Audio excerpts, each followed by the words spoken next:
Night is coming. One by one the stars appear. Night is coming. And soon it will be time for stories. Long ago, storytellers invented magical stories about the sun, moon, stars, and the other great mysteries of the sky. The stories were not meant to explain these mysteries. Rather, they were told to help people pay attention to our world. Today, scientists use another way to help us pay attention to the mysteries of the sky. By observing, measuring, and predicting, they explain how the world works. And like the storytellers of old, today's scientists can lead us to better know and care for our world. Storytellers and scientists are today's skytellers, for they both tell us about the sky. And though each tells a different kind of story, both help us to better know our world and ourselves. Night is here. Listen now. This is the time for stories.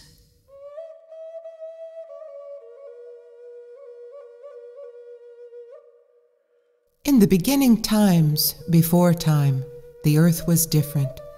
It was a cold, dark place, and in that cold darkness there was much hardship. The plants could not find their way up out of the earth, and those little animals that need to eat the plants to survive sickened and grew weak. In that cold darkness there were sleek, fat hunters who could see well in the dark, and they hunted those little plant eaters. There were other troubles in the darkness. Animals clumsily stepped on each other and crashed into each other. Oof! Oh, get off my paw. That's our antler in my rib. Stop that. Ow! Ugh. The birds argued with their own relatives, for some birds had eyes that could see in the dark, and they would spread their wings and fly, while their relatives could not see, and wings and quills were shattered and broken each time they tried to fly. At last the animals decided perhaps the creation was still creating. Perhaps the maker had forgotten to finish the making. And so they went to the place where the one who made all things lives, and they asked if something was missing. Could there be something more? Oh yes, I can give you light. It will be warm, it will be bright. I will give you a world of light. But some animals did not want such a world. The night creatures feared this unknown thing. We want no light. It was Bear who spoke for the night creatures. I like the dark. I want no light. Now the animals began to argue in front of the one who made them, until at last a small voice spoke. Couldn't we have both? It was Ant. Couldn't we have day and night, we will call it, dark and light? Then there will be peace among all people, for everyone will have what they need. The maker smiled at such wisdom coming from such a small one. But the animals argued again about night, about light, until he realized this had to be settled, and it could only be settled by a dance contest. What else would be fair between an ant and a bear? The animals prepared for a great feast. All contests end in feasting. And Bear prepared as he prepares for everything. He began to eat and eat and eat until he was huge. He stood. I am Bear. I dance for night. I want the dark. I hate the light. I am Bear. I dance for night. Ant did not watch, nor did she eat. She fasted, she drank clean water, and she prayed. When it was her turn to dance, she was dizzy from the hunger. She pulled her belt tightly, and she danced for day and night, dark and light. She danced for peace among all people, and that everyone would get what they need. Bear kept eating, and when he stood, he was enormous. I am Bear. His steps shook the earth. The animals shook. He could not be defeated. I dance for night. I want the dark. I hate the light. I am Bear. I dance for night. And he danced and danced until hope was gone. Ant did not watch. She fasted. She prayed. She drank clean water, and when she stood to dance, she was lightheaded and nearly fell to the earth. But she took her belt and pulled it tighter still, and she danced. For day and night, dark and light, she danced for peace among all people, and that everyone would get what they need. When Bear stood, now he was enormous. His belly was like a boulder in front of him. I am Bear. And he crashed to the earth and was snoring. Ant had won.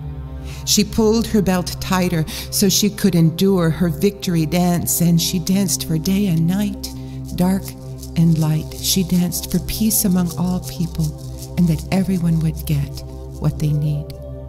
And so it was. From that day to this, the earth is divided into day and night, dark and light. And when we see the tiny waist of Ant who pulled her belt tighter so that we would have peace and what we need, we know that this story is so.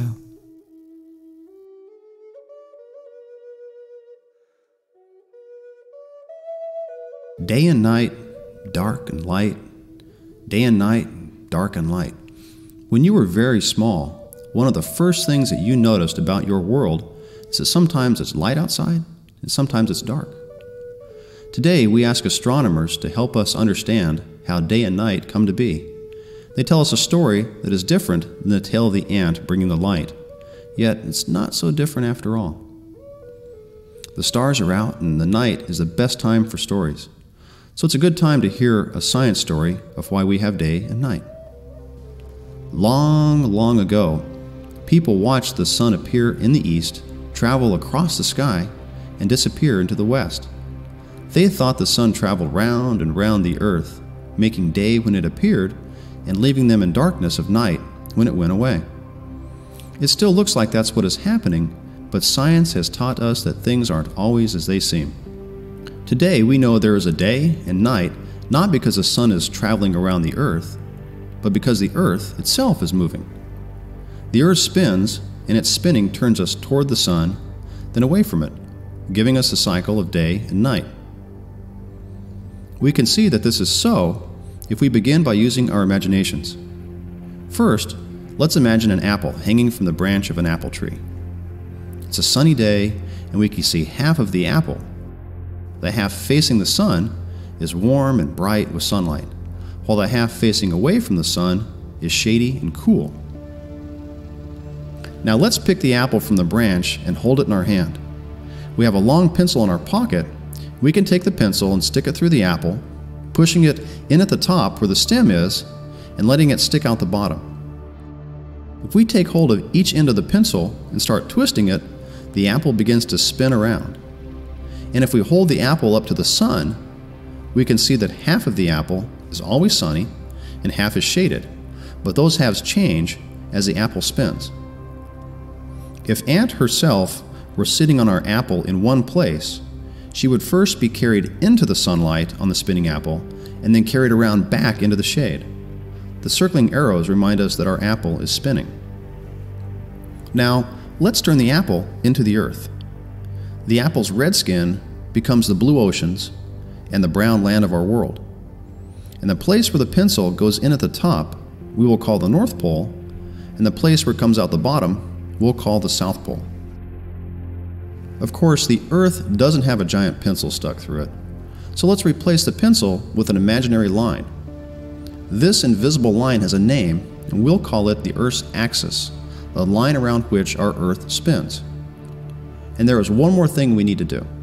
Our Earth doesn't stand up straight, rather, it's tipped over just a bit. Instead of Ant sitting on the Earth, imagine yourself outside looking at the sky. And now as the Earth spins, the place where you live will be carried around to face the sun, and you will have daytime. The spinning Earth will continue to carry you around until you face away from the sun and are in the dark, what we call nighttime.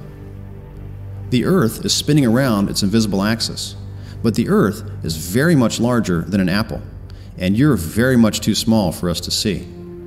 But you're down there, and the Earth carries all of us, people, houses, apple trees, ants, bears, turning us into the sunlight to give us day, and turning us away to give us night. Scientists call the spinning motion of the Earth rotation, but you can think of it as kind of a dance. Just as ants dance to bring day and night, the Earth dances too, spinning or rotating to bring day and night to all of the living things upon its surface. It takes the Earth 24 hours to spin around or to rotate once, and so every 24 hours we go through day and night.